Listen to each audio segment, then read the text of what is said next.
Муниципаль идарә өлкәсендәге иң яхшы хезмәткәрләрне республика парламентында бүләкләделәр. Быел җиңүчеләр исемлегендә 69 кеше. Мондый ярышлар 2006 елдан бирле уздырылып килә.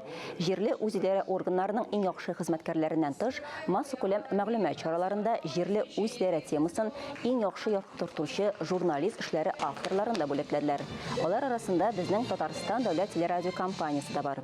Россия 24 каналында баручы җирле советлар вакыты программасы авторы Дмитрий Второв, шулай ук район якташлык җәмгыятьләре эшчәнлеге турында телерепортажлар сериясе өчен милли тапшырулар хезмәте шеф-мөхәррире Мөршидә Байрактар. Бу конкурста катнашучыларны, шулай бу конкурста җиңеп чыккан лауреатларны тәбрик итәсем килә.